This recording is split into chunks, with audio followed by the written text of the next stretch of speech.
देवाची अनेकाची स्तुती करणं ब्रह्महत्येचं पातक आहे। निंदा अथवा स्तुती करावी देवाची, कीर्ती मानवाची गावू नये। देवाची संतांची करायची असते। काय म्हणे महाराज आमचे मोठमोठाले पाहुणे येत, वा वा, त्याच्यात तर 4 मंत्री येत। त्याला सांगितलं हे पण पसारा, मित्र आले गोत्र झाले, तेव्ही मशानी होनी परतले। किंवा सोडविना राजा देशीचा चौधरी, आणि सोयरी भली भली। मग हे पाहुणे राहुणे सुद्धा आपल्यासाठी एर वाऊगा पसारा। लग्न कार्यामध्ये कार्यक्रमात त्याच्यात हलाय डुलायला उभे राहायला पाहुणे कामी येतील, अंतकाळात छळेल एक सुद्धा कामी येत नाही। हे सर्व पसारा ठरतो। एकानं सांगितलं माझ्या कुटुंबातले 55 डॉक्टर येत। वा वा, धन्वंतरीची कृपा झाली तुझ्या कुटुंबावर। एकाच कुटुंबातले चुलत मालत आमके धरून भाऊकीतले 55 डॉक्टर आहेत। 55 सगळ्या डोक्याचे मेंदू विकार तज्ञ असतील, हृदय विकार तज्ञ असतील, आमके असतील, MD मेडिसिन असतील, काय हे पाट्यावर पाहिलेलं नाव आपल्याला थोडं कळतंय। एवढी तुझ्याकडे हो, पण एकही कामी येणार नाही का? हे सगळे एका जागेवर झाले तर मी कसा मरेल? अरे डॉक्टर हे व्याधी निरसन करण्याचं औषध देणारा एक दूत आहे। पोट दुखत असेल पोटाचं औषध, डोकं दुखत असेल डोक्याचं औषध, पाय दुखत असतील पायाचं औषध, मलाही कमरेचे इंजेक्शन आहेत मल्टीविटॅमिनचे, पण हे देऊ शकते। पण आयुष्य वाढवायचं औषध मात्र देवाकडे नाही। आणि असं जर असतं तर महाराजांनी शब्द खर्च केला नसता। वैद्य वाचवेते जीवा, तरी कोण ध्याती देवा। डॉक्टरने जर जीवाला वाचिलं असतं तर पंढरपुरातल्या मालकाचं भजन कोणी केलंच नसतं। तुका म्हणे तुला सोडविना कोणी, एका चक्र पाणी वाचून या। देशीचा चौधरी राजा प्रजा हे कोणी सोडवत नाहीत आपल्याला। शेजीची कामिना दूर राहे, हा सर्व पसारा ठरतोय। येर वाऊगा पसारा टाकोनी पळती। हे सगळे वनात आपल्या त्या मशानभूमीत आपल्याला सोडून पळतात। अवघे सुखाचे सांगाती, जोपर्यंत आपण संपत्ती कमवतो तोपर्यंत ते सुखाचे चोचले भोगतात, तोपर्यंत आपल्या संगती राहण्याचा विचार करतात। शेवटी चोखा मने फजित खोर, माझे माझे मनती घर। अन्न वस्त्र निवारा ह्या मूलभूत गरजा 3 येतात। घर असावा, घर फार मोठं बांधावा। देवानं जशी संपत्ती दिली असेल तसं वैभवात राहिलं पाहिजे माणसानं, त्याबद्दल मी काही म्हणणार नाही। उलट ज्याच्याकडे भरपूर संपत्ती आणि तो फाटके कपडे घालीत असेल तर बेकारचोट लक्षण आहे, त्यानं चांगली कपडे घातली पाहिजे। ज्याच्याकडं गुरुवर्य धर्मभास्कर वक्ते बाबा सांगायचे, नंतर मला पुरावा सापडला शांतीब्रह्म एकनाथ महाराजांचा। ज्याच्याकडे गडगंज सरपंच संपत्ती आहे तो जर एकटा जेवत असेल तर त्याला ऊसातलं डुक्कर म्हणायचं। ज्याच्याकडे गडगंज श्रीमंती आहे त्यानं आपल्या दिवसातल्या एका जेवणात कोणी 1 किंवा 2 तरी आपल्या सोबत आमंत्रित करून रोजची रोज सोबत जेवायला बसवावा। हे पुरुषार्थपणाचं लक्षण आहे। विठाला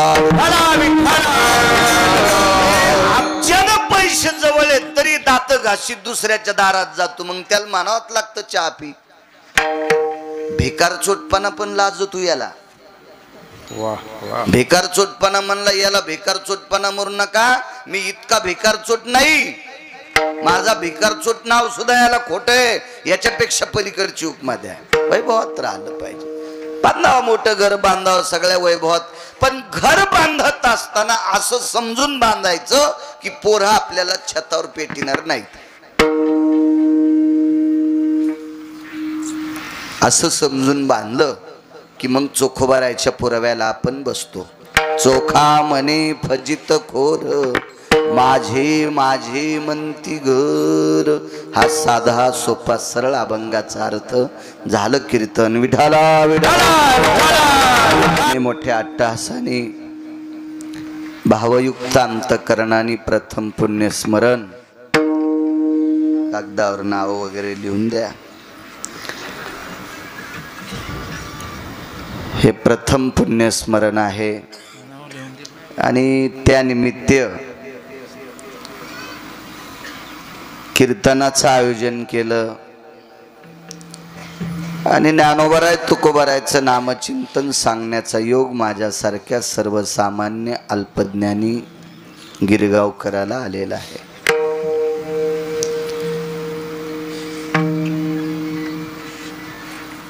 गोड सास जलदेवतेची कृपा तुमच्या परिसरावर पाणी बऱ्यापैकी तुमच्या भागात आहे. उजनी मातेचं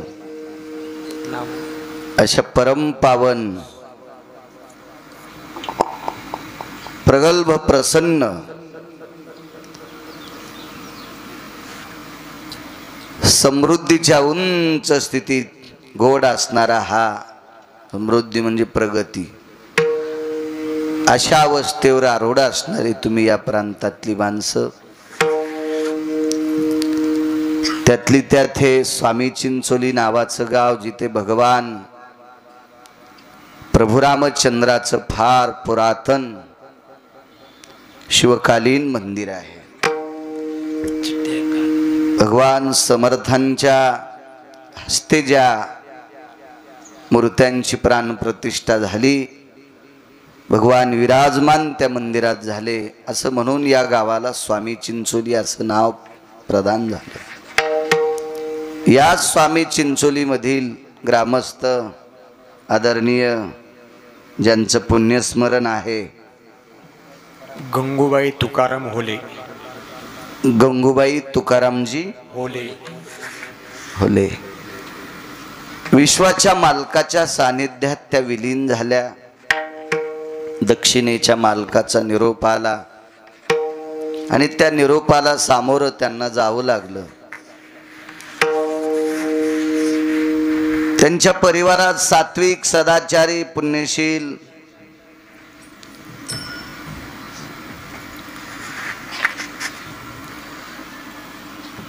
नवनाथ तुकारामजी होले, अंकुश तुकारामजी होले, गोरख तुकारामजी होले आणि चंद्रकांत तुकारामजी होले 4 सुपुत्र आहेत. गोडस पांडवांसारखं वैभव ज्या होले परिवाराचं, आपल्या मातोश्रीचं आदरयुक्त अंतकरणाने पुण्यस्मरण करतात. श्रद्धेनं केल्या जातं त्याला श्राद्ध म्हणतात. अशा या परम पावन एका सात्विक, सदाचारी, पुण्यशील या महाराष्ट्राच्या मातीतल्या काळ्या मातीशी नाळ असलेली एक सात्विक माऊली, अशा गंगूबाईंचं हे प्रथम पुण्यस्मरण आहे. तक माझा पायावरी या वारकरी संतांच्या साऊंडवाल्यांनाही अमूल्य या धकाधकीच्या काळामध्ये अमूल्य वेळ खर्च करून आले तुम्ही श्रोते जनार्दन, तुम्हाला सुद्धा प्रणाम. आयुष्याची माळ तुटत असते. जीवदशेला जर पंढरपुरातला मालक आला, सोपी व्याख्या ऐका, फार अडचणीत हात घालू नका, विचू निघत असते.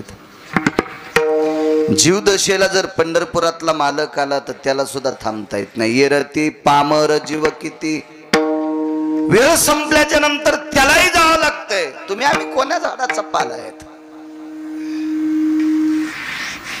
किती मोठ्या माणसाच्या आयुष्याची माळ तुटते. एक पुरावा संत वाङ्मयातला तुमच्या समोर विस्तृत करतो.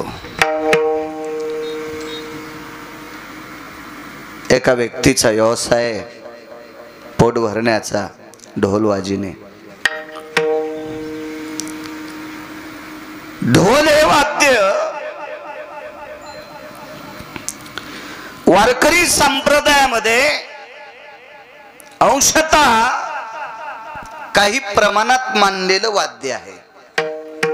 ढोल ढोल ढोल म्हणतोय फक्त मी. आणि भगवान शिवशंकरांनी वारकरी संप्रदायामध्ये शिक्कामोर्तब जाणून बुजून जवळीकतेत घेतलेलं वाद्य म्हणजे मृदंग आहे. मृदंग असेल, टाळ असेल, विना असेल, चिपळी असेल, हे वारकरी संप्रदायातलं एक अनन्य साधारण महत्वाचं वाद्य. पण काही काही वाद्यांना एक अंशतः किंमत आहे.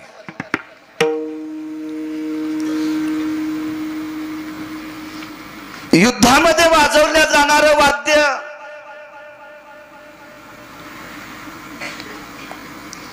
ते वाद्य वाजल्याच्या नंतर सुराचं रक्त सळसळतंय. त्या रणवाद्यामध्ये 4 वाद्य आहेत. त्याच्यापैकी दुधुंबी नावाच्या एका वाद्याची वर्णी आली. त्याला अनन्य साधारण महत्व आहे दुधुंबीला. शंख दोन्ही हा 2 ठिकाणी वापरला जातो. शंख हा युद्धाच्या ठिकाणी वापरला जातो आणि पहाटेच्या प्रहरी जर वाजवला शंख तर तो एक प्रसन्न पारमार्थिक आध्यात्मिक क्षेत्रात सुद्धा वापरला जातो. आणि शंख दोन्ही ठिकाणी आहे.